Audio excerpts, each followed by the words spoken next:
Hello, gummers, and welcome to Fergie's Gum. My name's Nathan Irvine, and we are going to be talking about lots of Manchester United news again. I am joined by the head bobbing Paul Cropper, Mr. Paul Cropper, to give him his full name. On the, on the other side, he's bobbing and weaving. I don't know what he's doing. I don't know Oh, what he's doing across there. Are you okay, mate? morning, sir. How are you? Yeah, always Um, bobbing and weaving. Keep your head on a dodge like that. Yeah, too many coffees. First thing, Too that's what many it is. coffees. It is indeed. But first, I guess we have to go with this, like we surprised you with last week. Hey, I Breaking love news, it. mate. Breaking news Yes. in the transfer market with Manchester United. Harry Amas is apparently available for sale. Do you want to put a price on it? Do you want to know how much Manchester United are willing to let him go for? Really? Is that just come out now? That Yeah. I'm kind of annoyed at that. If they're willing to sell 20 million, if you're getting random Right. amounts for keepers that have never played a game, go on. Okay. Prepare to be very angry. 6 million is apparently the price that Manchester United will listen to offers for Harry Amas, which is really strange to me because, and we'll talk about the Rosenborg game later. I thought he played really well. And I thought he showed potential for taking up a spot on that left side. At least one of the academy players with the experience to be able to make the step up this season.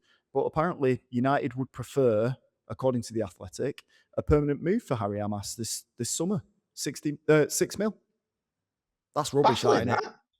That's baffling. Yeah, after all the promise, because like you've been saying, there's a spot there for him in the squad. If we're not going to go into the market, 6 million, Nathan. What? That's Mm. gonna because we've got something to talk about this the way they're doing the transfers. I'll go into it later, but that's put even more spice in me rocket, if you like. That's pathetic. Hmm. Mm. Wonder what's gone on there. Unless there's something wrong. No, it can't be something wrong with the injury. Like you say, he played well at the weekend. No, baffling to me that. I think the Hmm. big issue is that United can't really sell players. I don't know why, but they just can't sell players. I know they're trying to, Ineos are trying to unpick all of the bad things that are going on at the moment, but they don't seem to be able to get maximum value for any of these players. You look at James Trafford, I know he's a goalkeeper and I know he's highly rated, but he's a he's what I would describe as a fringe player for Manchester City. If you're not number one as a goalkeeper, you're a fringe player. That's the unfortunate truth about it. 40 million Leeds United are about to pay for him, which is Mm. that would make him, I think, fourth highest signed goalkeeper in the Premier League. So it's Kepa, Andre Onana's like third, and then Donnarumma, I think, is Right. like I think Okay. that makes up the Makes top three. sense. So then, yeah, James Trafford would be 40 mil. But to go, we sold Alvaro Fernandez for 6 mil as well. Yes, and look how So, that turned out. We could do with him back, couldn't we? So yeah, and he's gone on to well, bigger and better things. Sometimes these kids do just. I wonder whether he's gone in and knocked on door and got. I need first team football. If you can't guarantee it here, I'm going. There could also be that, couldn't there? And these kids do get a bit of itchy feet, don't they? But they do want to be playing first team football. You've got to understand that. So something must have gone on there, I think, because it looked like he was ready for a bit of an opportunity there. But hmm, it's interesting that you say that about someone must have gone in and had a little knock on the door because I think that's exactly what Radek Vitek did as well. We didn't actually touch on this last week after the Wrexham friendly game, but in the press area when he was chatting to the assembled media and he was very open saying because he'd obviously played and was player of the season for Bristol City last season. Radek Vitek said, I want to leave. Whether that's on loan or on permanent, I want to play first team football. So I want to get out of here. So I imagine there are a few of them that are knocking on the door and going, like, what's happening? What are we doing? yeah, Is there a, yeah. is there a That was. future here? Am I going to play? What's the deal? Yeah, well, there's a few of them in different situations. The young lad I just wanted to mention about the game, Jaden Camerson did well didn't he, in the game, and he come out and said, "Well, if I need a few loans, that fair enough. That's what I need to do." He seemed to come out with say the right thing, not demanding. I think I'm ready. I'm going to play, and then he said, "But I want to be at the biggest stage. I want to play at Manchester United, but I understand it's a gradual thing. Maybe send me on loan." So that's Mm. probably the right attitude to have. But what can you say? You can't. Not everyone can play for United in the first team, can you? No, These kids. exactly. Someone that's desperate to play for Manchester United in the first team is, if the rumours are to be believed, is Danny Welbeck. He's off to Chelsea apparently to join Xabi Alonso there. But we had Danny Simpson on our radio show on Dubai Eye 103.8 last night, and we was just chatting, and he even said this on air, so he's on record as saying this. Danny Welbeck's told Danny Simpson that he would rather go to Manchester United. He's apparently he's had talks 3 times with United, and each time it gets stopped. And he believes that there's someone at the club that doesn't want him back, but he wants to go home. That's how he describes it. He wants to go home. But if United don't want him, he's going to go to Chelsea. I think it's probably around 5 million quid that they get him for as well. Do you think that that's a miss for Manchester United? Yes, yeah, I do. I think he'd be perfect as backup or squad depth for Sesko. We've said it a number of times, haven't we? That there's not many strikers around. He's still fit as a butcher's dog, isn't he? No matter what his age is. Oh, is he 35, 36? He's round about there, isn't he? Mm, Had a good season. Always plays well against us. Knows the league. Big, strong, athletic. Knows the club. Loves the club. I just don't see where there's a miss. Why somebody's in the club is Gary Neville's come out and said it. I think Paul Scholes and Nicky Butt came out and said it. No, he's perfect. We can all see it, but there's obviously a stumbling block there. Whether he fits the profile of what Ineos want, no, a resale value. It's a bit of a stinker when I saw that. Oh, he's going to Chelsea, and you're like, really? Why are we mm. not even just looking at that and going, no, bring him on? Because he would, like you said, and doesn't surprise me. He would just say, no, I'd rather go to United than go to Chelsea. But so if he doesn't go to Chelsea and United are interested, somebody in the Premier League will snap him up because he's a very good Premier League player. What's frustrating is, like I just said, he's exactly what we're looking for. As Mm. backup to Sesko, teach him everything, can come in, we know exactly what he's going to do, and he would score goals. Yeah, frustrating if he goes somewhere else, Nathan. Weird one. It really is. It really is. And I think the price that's on him is about 5 million, 5 or 6 million for him. So it's not like Backing. you're breaking the bank. And I'm sure his No. salary wouldn't be astronomical. You come in at a reasonable price, provide that backup that you need, and keep the progression and the evolution of Benjamin Sesko, who's packed on the meat pie diet, by the way. He's all Oh yeah. muscly now. So, Been on the you know, creatine, hasn't he? that's it. He wouldn't get in the way of that. He wouldn't provide a stumbling block if they went out and bought someone that was going to challenge him that was the same age. So I think it's a no-brainer that Danny Welbeck should Mm. be going back. And even last night, there's a clip. I'll put it in the description. But Danny Simpson is saying that he hopes that he wakes up this morning, and it hasn't happened. He hopes that he wakes up this morning and Manchester United have put a bid in for him. But no, they haven't done that. The, the only thing I can see is if there's something in the pipeline that we're all going to be shocked by. So whether United go and buy a junior Krupa and say, right, 65 million, he's coming in. Because you don't want a Welbeck then being third or fourth in line. But as you're shaking your head, there's nothing in the pipeline, is there, that as a forward, United are going to go, right, there we go, get him in. No, I don't get it. I don't understand it. It'd be nice if someone came out and explained it from the club, wouldn't it? I mean, they never will. That's the thing. No, no, no, they won't. The No, they won't. best the No. best way to deal with any sort of PR nightmare is to essentially not address it, because then it becomes a Mm. problem. So if you ignore it, it's a nothing, right? The interesting thing is there when you were saying, oh, maybe they've got something else lined up. The chances of that are becoming like more remote by the day, because the other thing that came out today. Shall I press the button again? Why not? There we go. Have the Keep it breaking news going. button. Have the breaking news button, and it does relate to Alex Scott, because this is in the Athletics transfer deal sheet that they do every Tuesday. They've said that because Chelsea have already bid 64 million for Alex Scott, and Bournemouth have turned it down, that essentially rules United out of going in for him again. That they're Mm. skint. I think Yes. that's what the underlying problem is here. Manchester United are absolutely broke, and we're going to be talking about their new kind of philosophy in the transfer market later on in the show. But as a Manchester United fan, you've got to feel a bit depressed and deflated with news like that. Everything you see online, everything I've seen this week is Ineos getting a battering, and I've liked every single one of them. And it's pathetic, and it's been a pathetic pre-season so far. I mean, we spoke about it last week. The Tielemans one we like, the Santos one we're not sure about. Everything else has just been crap. Can I say it? Yeah, I've said it. There you go. Bleep it out if you said want. it. But the stronger words have been used. It feels awful, and it seems to be getting worse and worse the more it drags on, because you kind of go, oh, there's another week. What we're going to get next week? And nothing. Absolute Yeah. radio silence from the club. You keep hanging on to this hope that there's going to be a major signing and it coming in. But then, as you just said, everything points to the fact that United are broke and are not going to do much business and are going to put the faith in the kids. That's not going to win you anything, is it?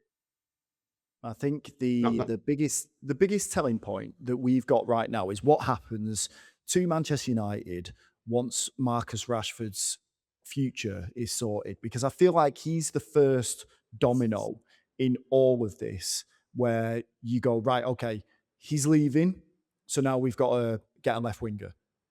Okay, he's staying, right, okay, we need a left back. That's apparently the philosophy there. If he stays, then they go in for Lewis Hall, hoping to get him at a cut price deal. Don't think Newcastle United are going to do that. If he leaves, then you're looking at someone else that can come in and play that left wing position. I don't think they're going to go in for Junior Krupi. I think he's going to cost like way too much money for them. They're going to go youth again. They're going to try and get someone that isn't like massively established that they can bring in on the cheap and hope that they can turn them around. They might even try. Is it Tynan Thompson that they just signed? They might even try him. They might even try him at left wing. How is this good enough though for a pre-season in a transfer window? It's not good enough again, is it? You've got other clubs have gone in and done the big business, got them. We say this every season, every single season. We say get them in for the pre-season. How many games? We're two games. We've got a third game on Saturday into the pre-season. You should have all your business done. I don't know why we have to, and I did exactly the same last year. I remember sweating on that roof in Spain, saying, "Why have we not done all of our business? Why is it not all done?" And then they did a couple more. But I just can't understand why they go, right, that's our transfer targets. That's what we value them at. There's the offer. If not, move on to next. You should get it done within 2 weeks. Get everyone in for the pre-season, and everybody else has done it, Nathan. Spurs have done it. City have done it. Everyone's spending money and I don't know why we have to play this cloak and dagger effect with everything. Release a couple of kits, or just get a young kid. Is he coming in for the first year? Is he not? Why is there all this movement with Manchester United and not just straightforward? Buy him, get him in the team. Buy him, get him in the team. Next target. It can't be the fact that we'll save 5 million here, we'll save 5 million there, because we're missing out on these players because of 5 million. It's what it seems to me like is United are making inquiries, and this list of players that we had in tier 1, tier 2, tier 3. They're going to tier 1 and making inquiries and going to their agent. Oh, how much would it cost? Right, okay. What about his wages?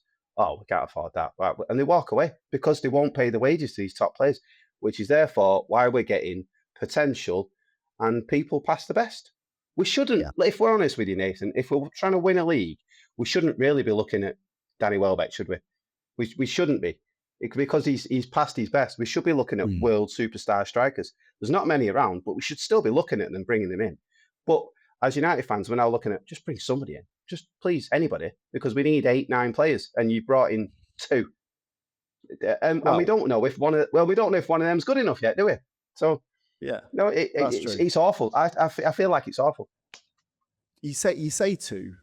Spare a thought for Carl Darlow, who did sign for Manchester United, who everyone seems to forget about that he did sign for United.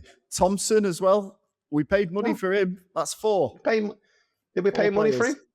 What was it? 4 million? 4 million plus 4 million in add-ons. Kit Marginson. And now we're after selling one of our best promising left backs just to cover the money for that, because we're absolutely broke. Are they on their arse? Have they got no money whatsoever? Is that what's going on here? It feels like it, doesn't it? Your hand in your back pocket, Jim.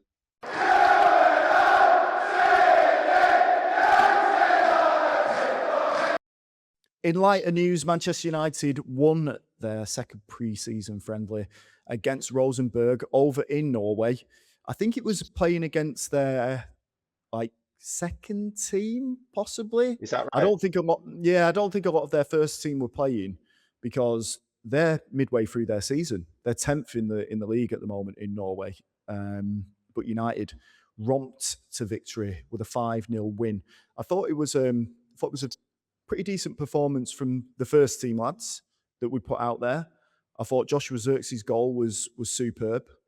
It made me think that he needs to play, if we're going to keep him, it made me think that he needs to play on the edge of the box to be the most useful that he can be, because he hasn't got the pace to get forward. And I know he excels in linking play, but I feel like he'd be more devastating when he's near the box and he can do his tricks and flicks and all the rest of it. But when the kids came on, I thought they really, really pushed to show we're up for this. We can do this. So we're all ready to go into this team at some point this season. Like this is our performance to showcase what we can do. And it was interesting actually because it felt like the tactics that they were using, rushing down the wings, proper old school retro style, whipping the ball into the box, like hopeful ball across the box, tap-ins at far post, score from a corner. It just felt like they overwhelmed them pretty much. Never felt like they was in danger. The only danger that I felt in Rosenborg was the bloody seagulls. I don't know if you watched the game. Yeah. Jeez, Yeah. the seagulls were everywhere. They were certainly Massive, following the weren't troll of that day. I know, exactly. They were huge. But what did you think of the game? It was some decent goals in there, decent performances. It was all right. It was another one. It was another weird atmosphere again, wasn't it? Like you mentioned last week with the price, and I thought it was like they were playing behind closed doors, wasn't it? Hard to gauge against that standard of opposition. Good run out. Few interesting tactical tweaks, I thought, which were quite good. Shea Lacey in the 10 started there. I was like, oh, that's interesting. I've not really seen him there much. But as you watch the game, he then drifted out wide and Bumo came in. There was lots of rotation. At one point, Dorgu then came over to the right-hand side. Zirkzee went to the left, and you're like, that's baffling. So if it's baffling for me to watch, then Rosenborg defenders must have been like, who do I mark here? There's been a few good tactical breakdowns of the interchanging and stuff like that. It seemed like a 4-4-2, and then it just changed completely, and that's how Carrick wants to do it. I like it, to be fair, because you have got, we've been told Dorgu's best position is probably on the right. We know we can play on the left. Switching in there, and Bumo doesn't really seem as comfortable. Doesn't seem fit to me. Not sure how you feel about him. Controlled the game. I thought, like you said, quite rightly so, when the kids had come on, they showed that youth exuberance. Is that the right word? They looked at it. They looked comfortable with the system. The balls were getting put out to the wingers and saying, get at them, which we love as United fans. We love a winger. And goals. Yeah, so hard to judge, but I thought, all round a decent performance.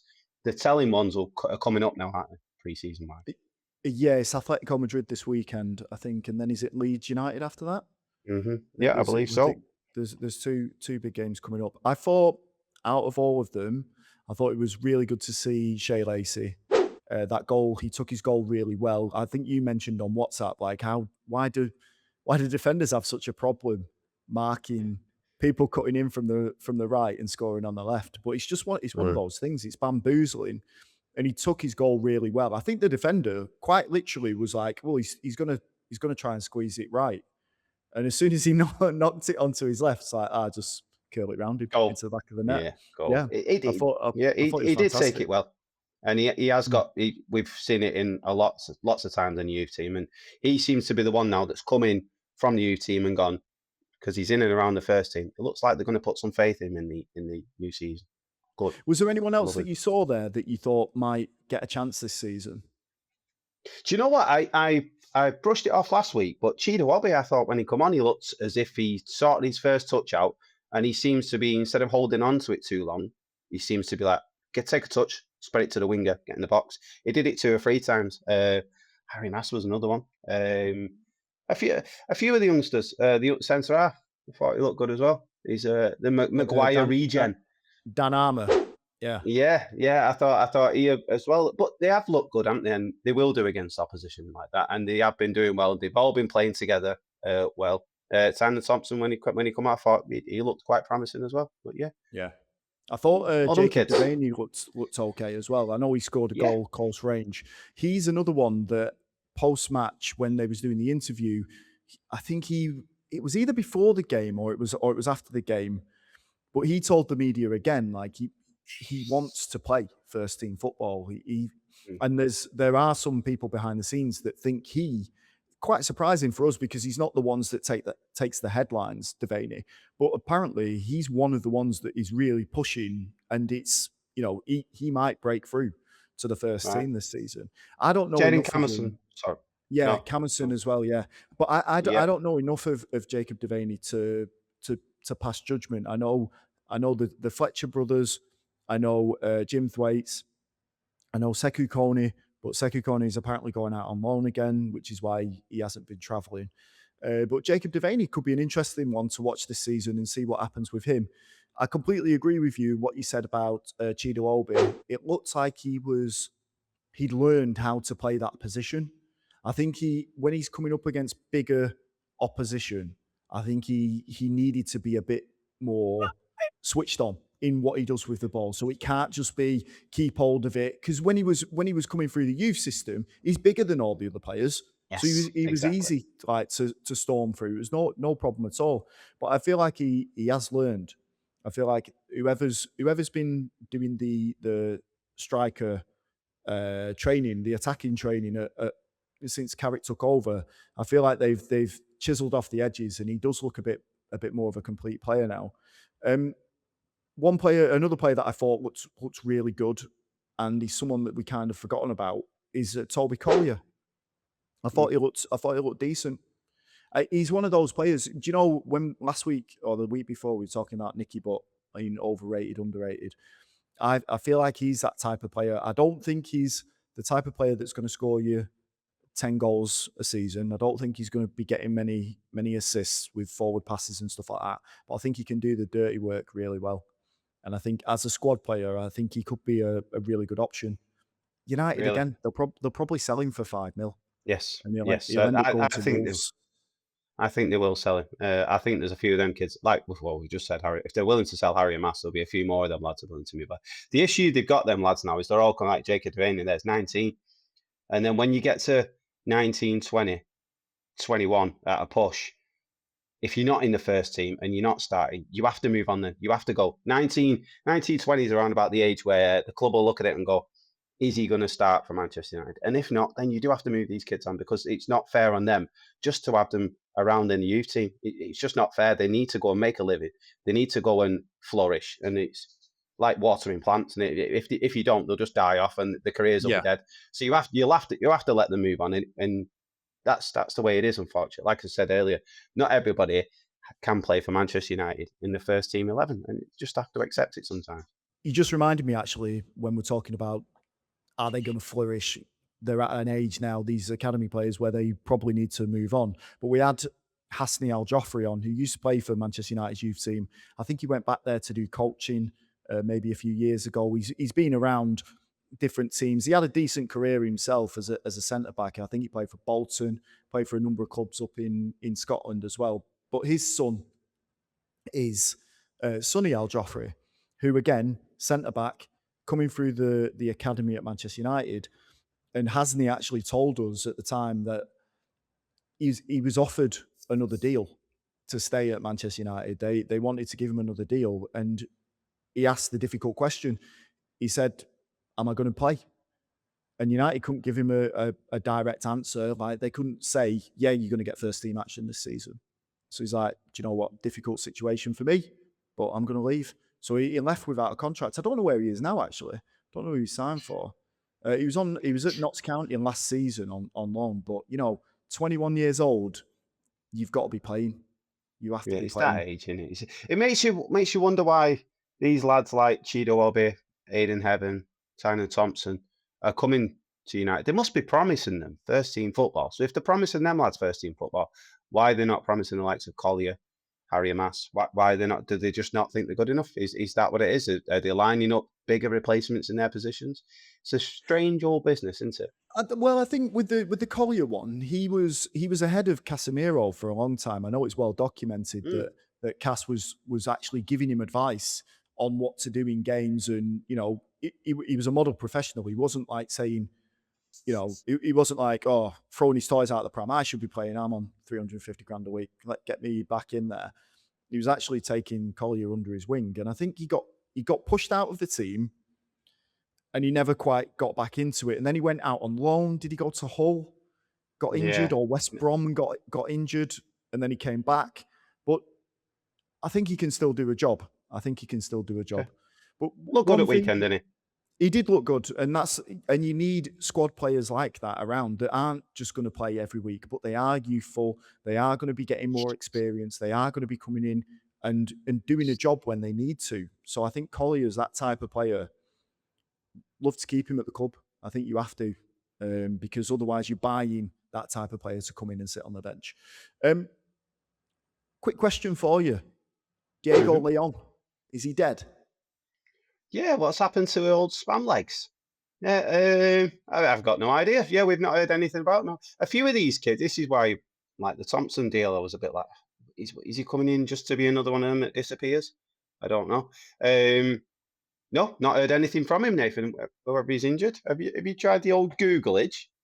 I I've not checked. I heard. tried I've to not heard check anything. what I tried to check what he was doing and where he was playing, and all that I could get up was that he was with the under 21s. I'm Mm, actually trying to check because United have signed someone else, haven't they? Another yes. who's the Colombian lad that they've just signed? Ocado, Yeah.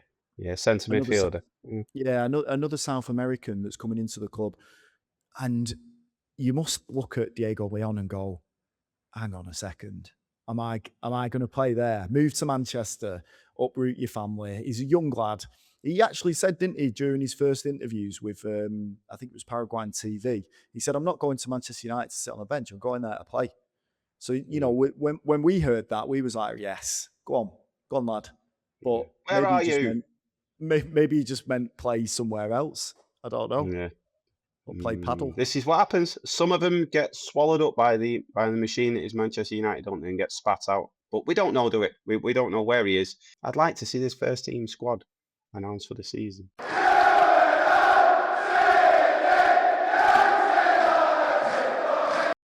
I think it's become blatantly obvious to lots of Manchester United fans that there does seem to be a running theme through the transfer market right now. And I'm not talking about the fact that we're sitting, or Ineos are sitting on their hands waiting to sign players or penny pinching to try and get them. That is obviously a common theme.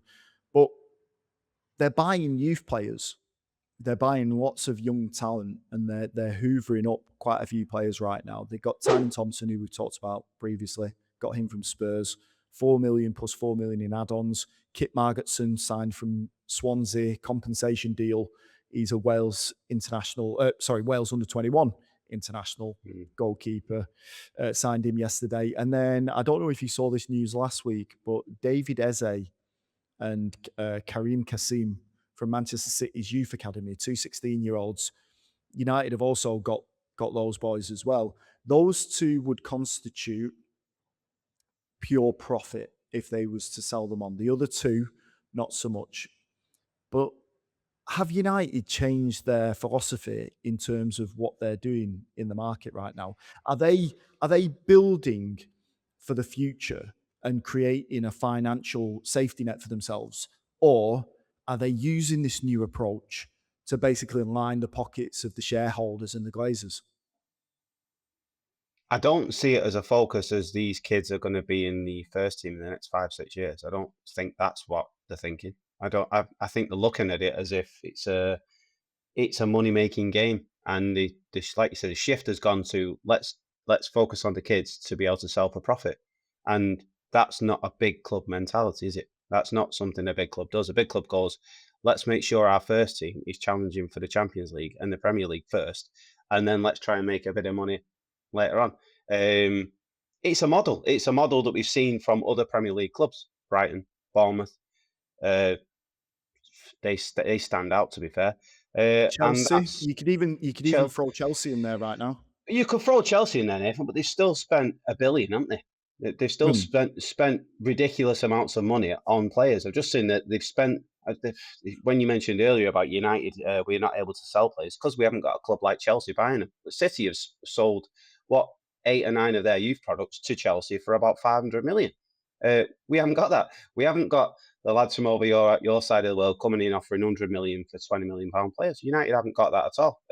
So they're having to go a different route of get these kids in, and then when we do sell them, like you say, it's for pure profit, or you write it off the books or anything like that. It's frustrating that a club the size of Manchester United is having to do this. I find it ridiculous. That should not be your main focus. Is let's focus on the youth team. We all care about the youth team. It should be a thing, but it should be an afterthought of your first team. Focus on your first team. Go and get players that are going to go in your first team, that are going to be superstar players and are going to win you things. And then once you've got that side, then you look at the kids and then you go, right, well, let's get the best kids in now because we've got the best team in the world. We're the biggest club in the world. We're winning things. We can attract these kids. They seem to have got it the wrong way around for me, and we're acting like a small club. I find it really, really frustrating. No doubt these kids are really talented, and I'm glad to see them at the club. I'm not saying anything other than that. I'm saying that shouldn't be your main focus in the transfer window, and it is from Ineos. Do this first. I think it's the City influence, though, isn't it? They spent the past decade and a bit hoovering up young talent from all over the academies from around the UK, and then they would sell them on, like your Jadon Sancho's, your Felix Nemecha, Morgan Rogers. Morgan Rogers. And the clever thing that they did with all of this was that they put sell-on clauses into all of these contracts because they knew that they weren't going to get first-team football. And like you rightly said before, if you sign Tynan Thompson, is he for the first team or is he to sell him on later? It's probably to sell on later because that's the model that City used. We've got Jason Wilcox in there, that's former City. Omar Barada was, key to all of this. I get what you're saying. Like, I understand what you're saying, but it feels like we're starting from the beginning to be able to do that. Manchester United have had an absolutely atrocious track record of selling youth players. Like, it's been a disaster. Letting them go on frees, like letting them go to teams that, rivals because they're not going to get into the team anymore. What was it? Was it Cameron Borthwick Jackson that he pushed for a move to no, it wasn't. It was Zeki Friars. Do you remember? He wanted to go to Spurs. United stood in his way, and then he went to somewhere like Royal Antwerp first, and then came back and went to Spurs because United stood in his way. They didn't want to lose money on him to a rival. I mean, his career didn't turn out great, but it's. I feel like United are trying to get their house in order, and as a Manchester United fan, it's really difficult to pass that with the fact that they're not signing any major players to compete in this season. And it just feels like we'll talk about what the aspirations of this club in or the current squad in the next segment. But right now, I'm finding it difficult to understand or to try and get a positive response from buying youth team players if they're not going to play in the team. If you want someone that's young and exciting, then you go and buy someone like Esteval, you go and buy him. You go and buy Rayan. You go and buy those types of players. If Manchester United hadn't signed Tynan Thompson, would we be sat on this podcast talking about let's go and buy Tynan Thompson? Would he even register with where we are? And again, you have to be careful because these young lads, some of them do listen to stuff like this. Some of them do see the clips and they do feel it. I want every single player that signs for Manchester United to succeed. Every single player that signs for Man United. I'll back them to the hilt. Do Ineos want that? Do Ineos want every player that signs for Manchester United to succeed? Or, as you say, with your little finger and thumb rub there, do they just want the money out of it? And I'm struggling to decide whether or not this is great for our long-term future, or if it's just another way for the Glazers to get some cash in their pocket at the end of each year. It's you used the City analogy, didn't you? We're going down the City route and stuff like that. We're 15 years behind it, Nathan. You're literally 15 years behind that. So that's not going to wash. What do we do? Wait another 15 years until we're as successful as City? Well, that's not going to wash for United fans, is it? The thing is, what City were doing at the same time is snapping up all them youngsters for a bit of profit.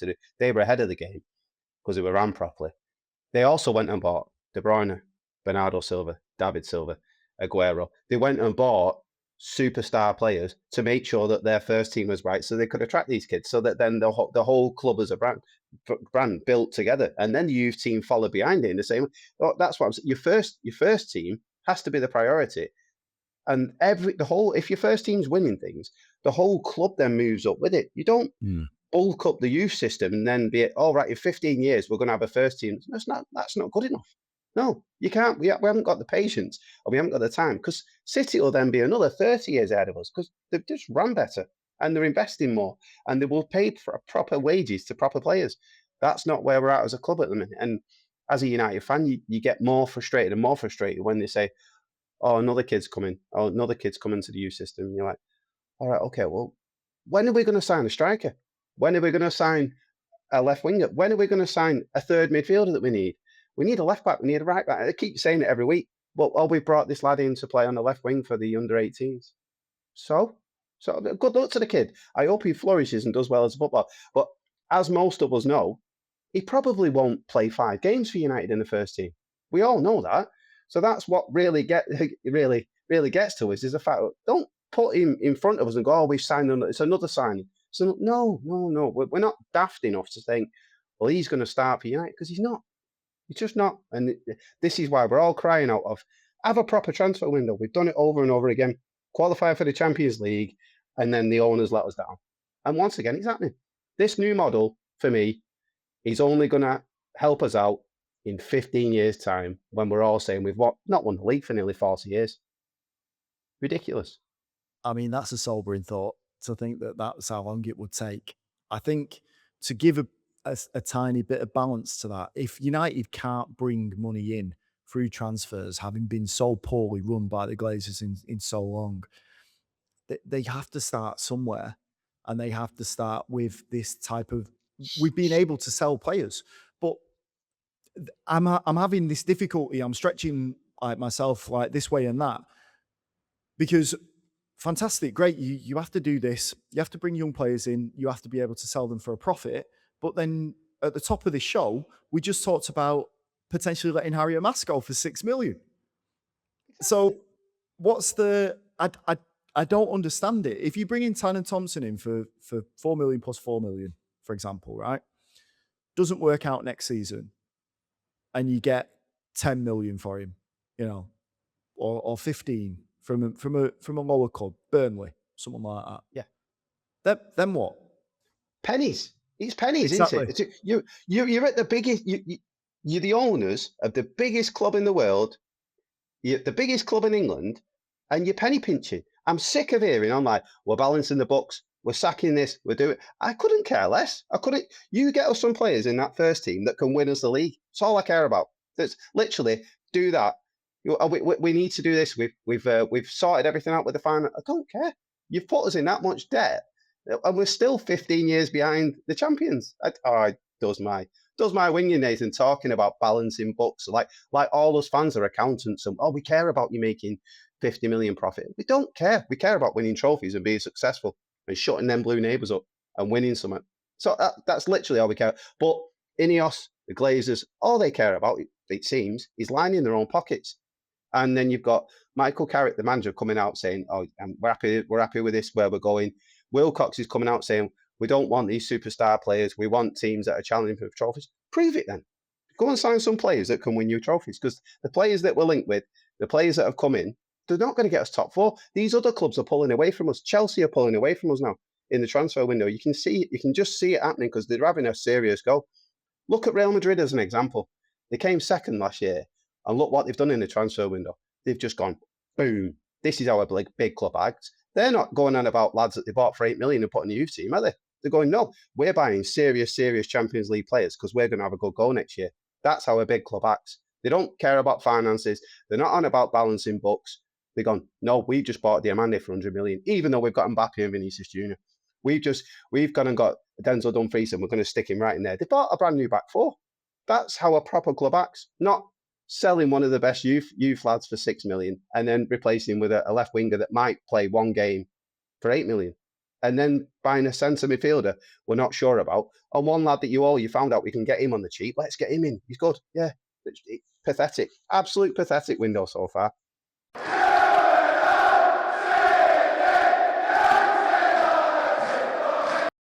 Dare I ask where this squad will finish without any more signings this summer? Where can this club go? Where can this club find the strength, the power, the Bruno Fernandes energy to mount some Yeah. sort of attack on the Oh, championship? What love what happens to this team if they don't make I another love. signing? I love what you're doing this morning, Nathan. You're just feeding me a bit and then watching me go, aren't you? I'm already sweating after my last rant.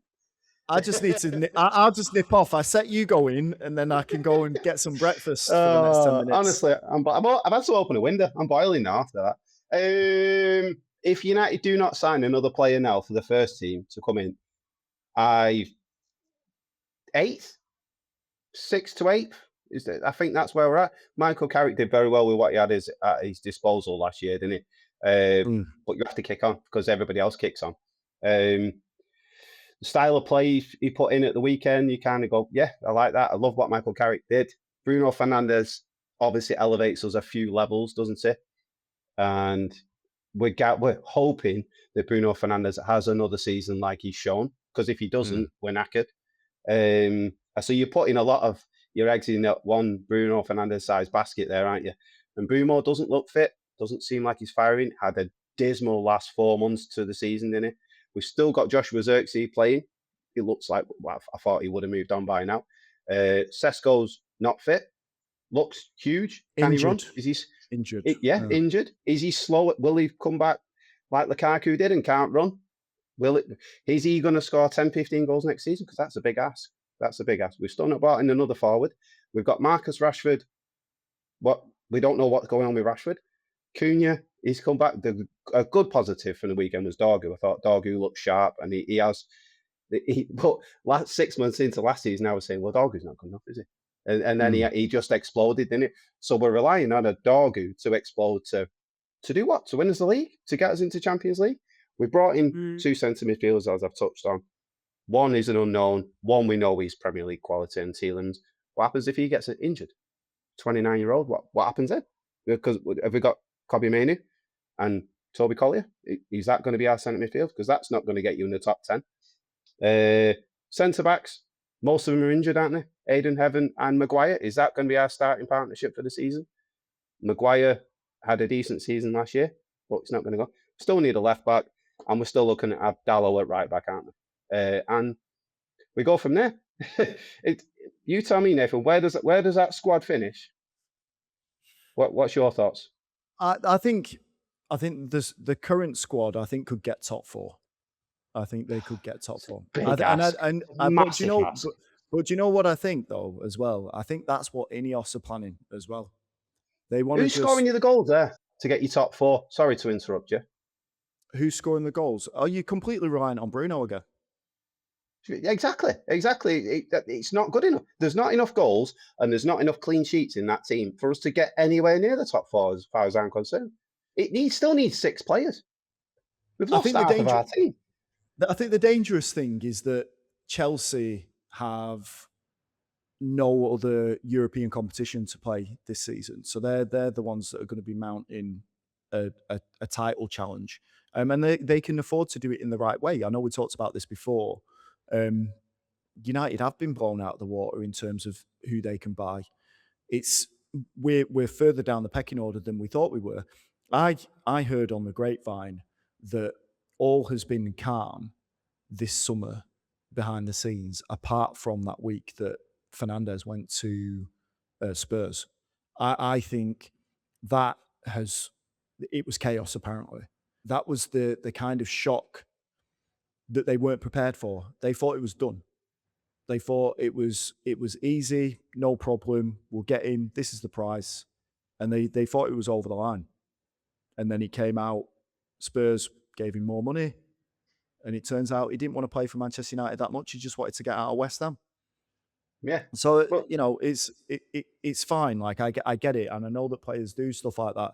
But in terms of where United would finish, I think with the squad, with the players that we've got, I know we can be down on them when we don't watch them playing week in, week out. we tend to always lean back on the bad performances.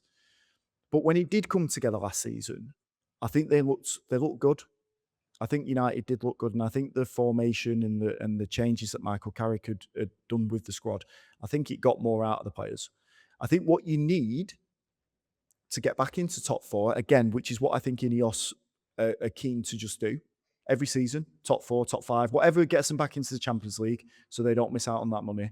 I think that's all they're worried about these days. But when we talk about where the goal's going to come from, yeah, you're going to be looking at Sesko, but you're going to be looking at him in a more of a dominant position, like owning the striking position, not just in and out of the team, not just playing off the bench. He needs to be the focus of that attack. He still had a decent return last season. Was it 11 goals he scored from the bench last season? Somewhere around there, wasn't it? Not bad. Not terrible. But then you need to be looking at your Matheus Cunhas, Brian Mbeumo. I know you said he's not been great for the last 4 months of the season. I agree. He needs to sharpen up a little bit. Ahmad as well, another player that really needs to kick on. But then if there's no competition for places, then you're not going to get that. Rashford, if he's going to be there next season, you would expect he'll get you 20 goals next season. That's what that'd be my minimum expectation. Because you can't just sit there and just sit on a contract and just sulk. You can't. You're going to get paid. That money needs to be on the pitch. Marcus Rashford needs to be playing, needs to be scoring goals. That's it. That's all we're asking from him. Or he needs to be playing it into the box so Sesko can get goals, so Mbeumo can get goals, so Fernandes can get goals. That's what you want. But I think top four is realistic. I do. I think Champions League place is realistic. Do I think Manchester United should sign more players? Yeah, I do. But I also think that United are way down the pecking order when it comes to who they can pick up these days. Man United would have paid by now, about 10 years ago, they'd have already bought Alex Scott. He'd have already been in the team. And we've been looking at someone else to buy. We'd have been looking at a big player. Probably got it wrong, but we probably would have been looking at another player to buy. Carlos Baleba. Yeah, exactly. You would have been looking at Carlos Baleba last season and going, right, okay, we didn't make it happen last season. Let's do it this season. At least we know what's happening, how much we need to pay for him. But there's no movement on it because they're skint. Bottom line to all of it, they're skint. Then they can't afford to do it. They've got a wage structure now that is in place akin to like the MLS. If you look at like the wage cap that they're trying to implement, self-implicate, and it's hamstrung them to what they can do. You said it earlier, didn't you, when Chelsea have made the offer for Alex Scott? It's like they're doing United's dirty work, isn't it? A bit of so United, but Chelsea have been turned back 65 minutes. We can't go ahead that, so we might as well not bother. We're not going to bother. Did it with Elliot Anderson. They realised that City were willing to pay 100 million for him, and then they go, oh, we can't afford that, so we're not even going to bother. And then you have the Fernandes one where United have lined up and gone, you know what, we can wait our transfer window for this lad. He's ours. He's in the bag. We'll just mess about and we'll string it along. And then Spurs come in and go, well, come on, we'll give you more money, kid. And he goes, all right then. Yeah, fair enough. I'll go there. And United are like, what? No, you said no, they're offering me more money. Will you match it? No, we can't match that. All right, well, sod you then. I'll go here where they really want me. They've shown that they're willing to pay me. And that's how footballers work. They go, well, they're offering me 300 grand a week. You're offering me 150 plus bonuses if we do this, if we do that. Well, who really wants me? Well, they really want me because they're willing to offer me bucket loads of cash. I know you're Manchester United. I know you are. I will say, though, in that situation, it could all come crashing down for Spurs. They know that they had a bigger PR disaster. Their owners had a bigger PR disaster with their fans than we did. The difference is that they've got cash. So they've gone out and they've spent it. They've gone, right, we let you down last year. We didn't do as well as we should. We shouldn't have been flirting with relegation. We're going to splash the cash. However, Tonali, Fernandes, I get it. I'm with you, but it could all come crashing down.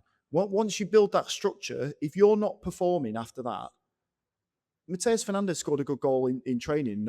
Like everyone's like, oh, look at it, brilliant. How many of those have you scored in training? We're not even amateur footballers. Do you know what I mean? I know what you're saying. It's one goal. But hang on, wait.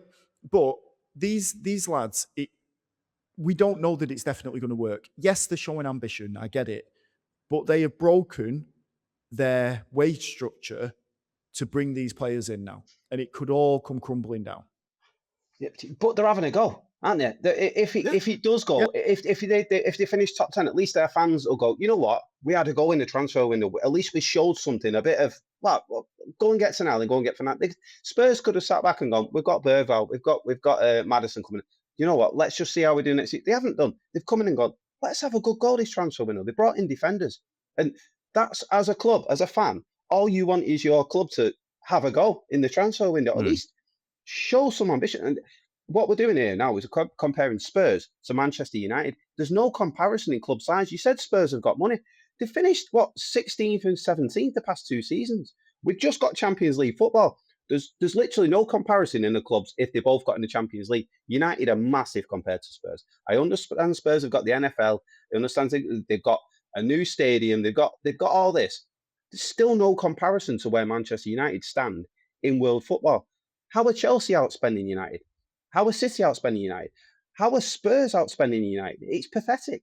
We keep going on about, we're talking about United being a small club now. That's literally what we're talking about. Because of this silly wage structure, say silly. If you're running a business, that's what you'll have to do. You're running a football club.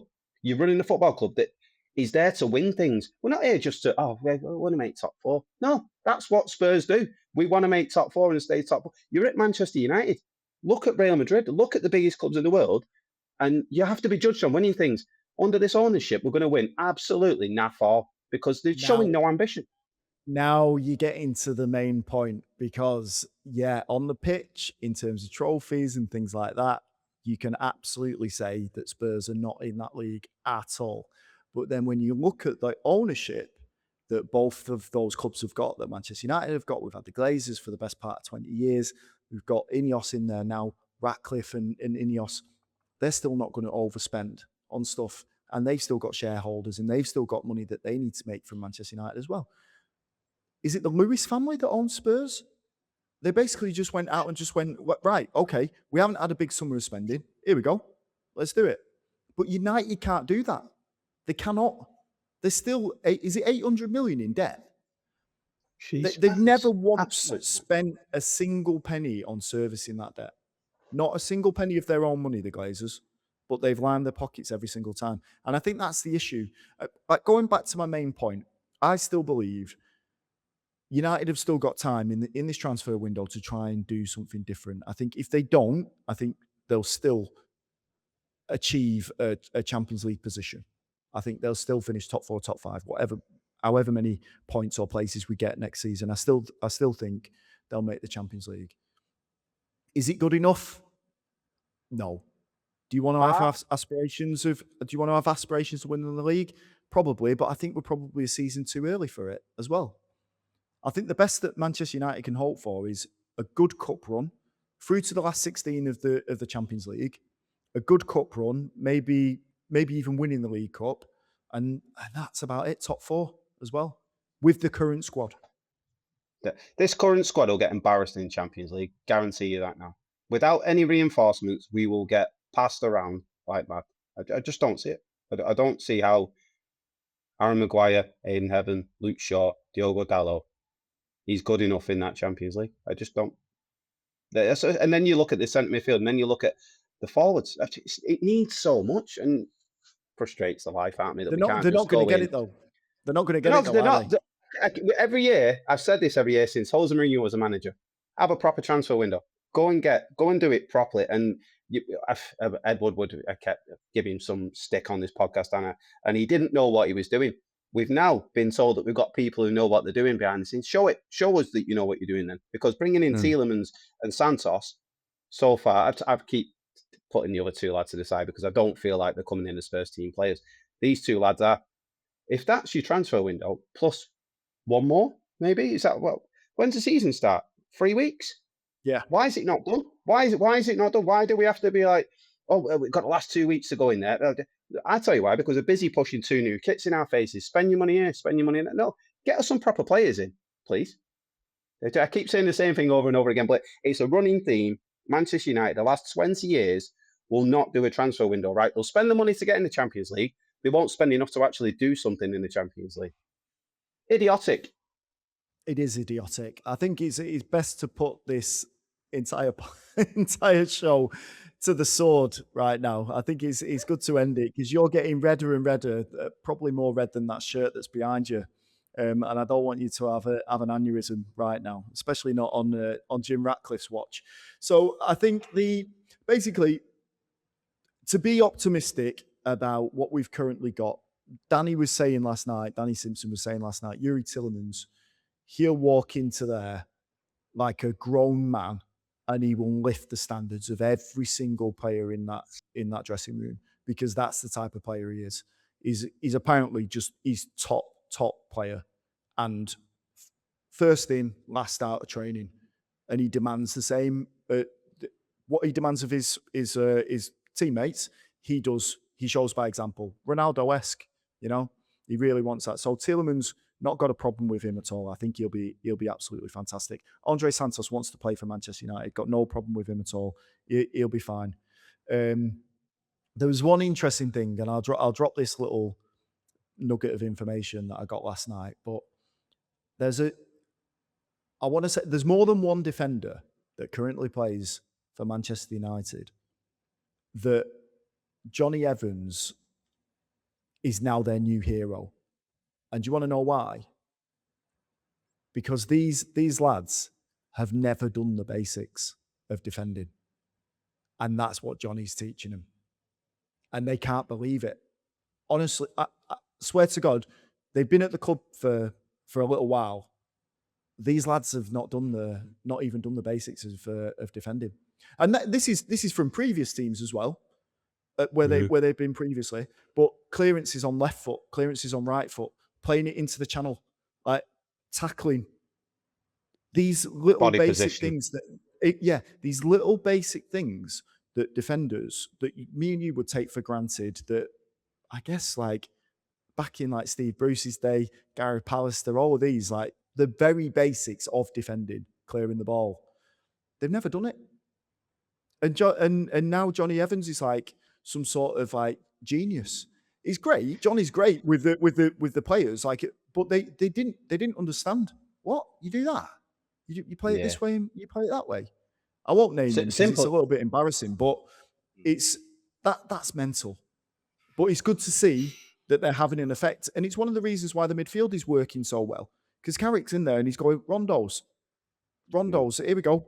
Pass, move. Keep your head on a swivel. Look around for this player. Play it to the channel. Kids are sponges. Aren't they? If you teach them when you're young, they will learn. But it's simple things like, you hear Roy Keane say all the time, stop the cross. Stop the cross coming in. And you stop 90% of goals. It's simple things like that, which kids haven't. They've been taught to go out with their hands behind their back, haven't they? And they're like that. Yeah. Put your head in way. Yeah. Put your head. That's proper defending. There's a drill that Gary Neville talks about when he was in the youth team, and they put a rope between your back four. Yeah. So then if the right back goes forward, your left back tucks in and things like that. You do them as kids. Did them as kids. And it teaches you a back four is a whole you are one, basically. And things like that. You can't imagine these kids being taught that, can you? We always think, they're getting the best knowledge, they're getting this and that. As you've just said, that's not always what's going on, is it? No wonder some of these kids don't achieve what they should be, because they've got the physical talents, aren't they? And that's what these youth systems, they look, he's 6'2", 6'3", he can run, he can dribble, he can do it. And they've all got these physical attributes. The knowledge of the game is something they need to be taught by proper coaches. And proper coaching has always been an issue in this country. Spanish get proper coaching. You can see that because they go on and win the World Cup. The knowledge, the know-how on the pitch, they know it from 17, 18-year-olds because they're in schools, they're in class, learning the game of football. A lot of our youth system and a country as a whole, our youth, they struggle because they're not getting brought up properly. Well, you could say that England doesn't really have an identity of the way that they play football. There's the Spanish, you can see how they play. The Italians, very slow and deliberate build-up play as well from those guys. Or it used to be a characteristic of the classic teams on the world stage. But when you look at England at the World Cup, could you pick out an identity? of what they do and what they're supposed to do. I just think it's a positive to hear that these players are now being trained to do the right things for Manchester United. And as you said, they're sponges for it. So they're willing to listen. They want to hear what's going on. And they haven't got people in their ear like agents going, oh, this isn't how you do it. They've got good people around them telling them, brilliant, yeah, you're progressing. This is what you should be doing.